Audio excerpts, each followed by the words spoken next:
Who does a mother love more, her son or her daughter? It's a question most people hesitate to ask out loud because the answer cuts into the very core of family bonds.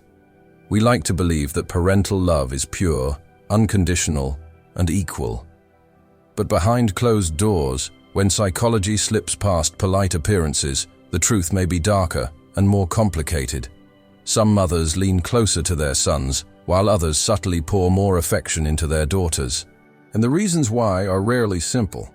They're rooted in biology, in personal history, and in silent psychological patterns that unfold across generations. Every family holds unspoken dynamics that outsiders rarely see. A mother who grew up in the shadow of her own mother. As criticism might feel an unbreakable bond with her son, who represents a fresh start, a clean slate untainted by the female rivalry she once experienced. Another mother might see her daughter as a mirror, an extension of herself, and pour every ounce of guidance and care into shaping her. Yet even these connections are not always pure devotion. They can carry the shadow of control, comparison, or favoritism disguised as love.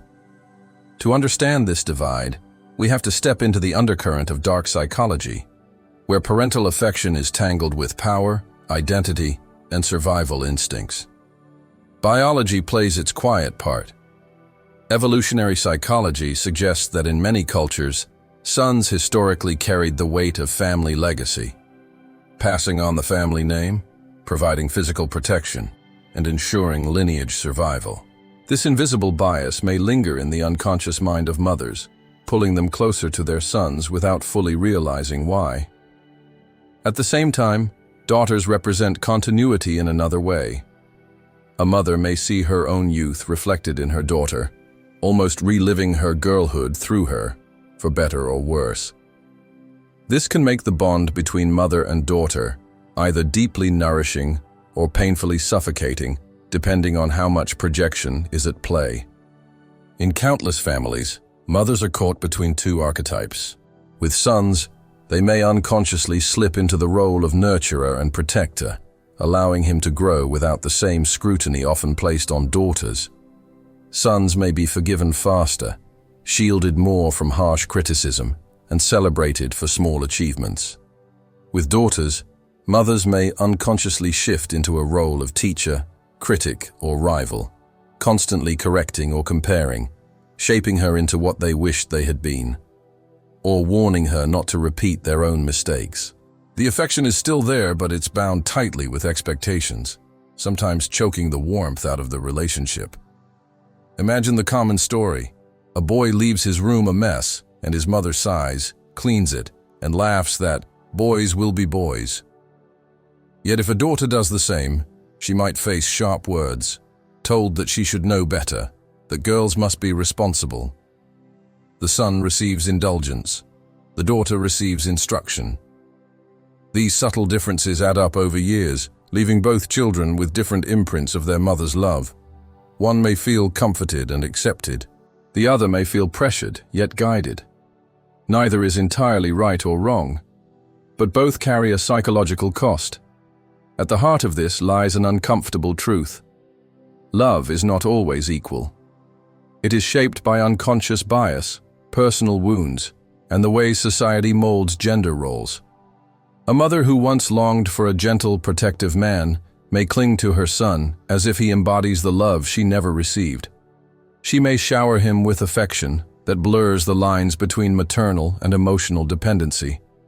Conversely, a mother who carries the scars of failed dreams may press her daughter to excel, demanding perfection in school, relationships, and appearance, as if success through her child will finally redeem her own struggles. These dynamics are rarely malicious. They are patterns repeating themselves in silence, echoing from one generation to the next. Dark psychology reminds us that favoritism is not only about who is loved more, it's about who is needed more. Sons may fulfill a mother's emotional emptiness in ways daughters cannot. Daughters may provide companionship, empathy, and even caretaking when a mother feels vulnerable. This love often has strings attached, creating invisible contracts that shape both children's futures.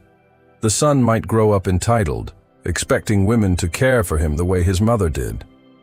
The daughter might grow up burdened, carrying the weight of her mother's expectations while struggling to separate her identity from hers.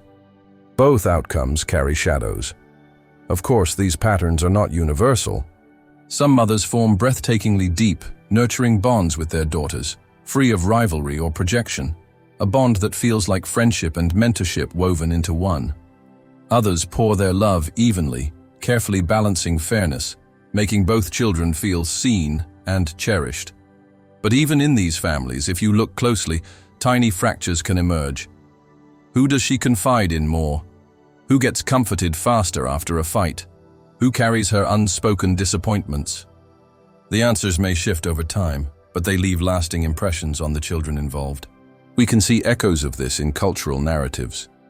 In literature and film, the mama's boy is often portrayed as adored, indulged, and sometimes trapped by his mother's overwhelming love. Meanwhile, strained mother-daughter relationships are so common in stories because they reflect the real tension of two women negotiating identity, independence, and approval. These archetypes aren't mere exaggerations. They are reflections of the subtle psychological truths we often avoid naming out loud.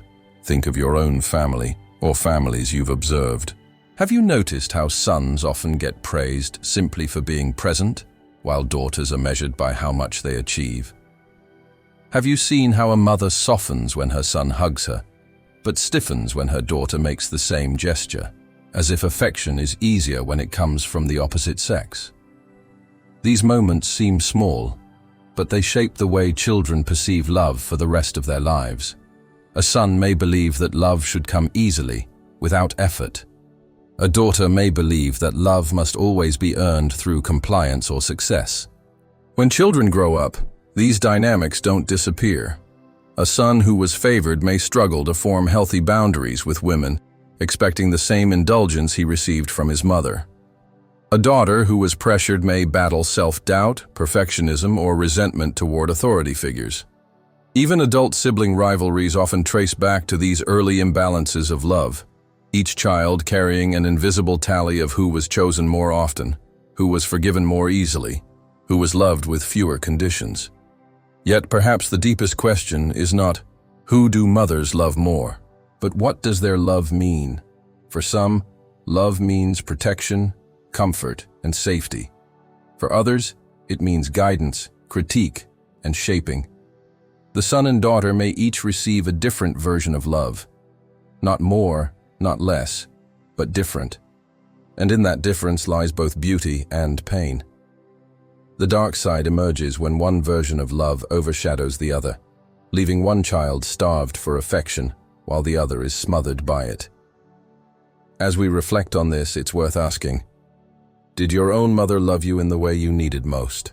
Or did she love you in the way she knew best, shaped by her own scars and experiences?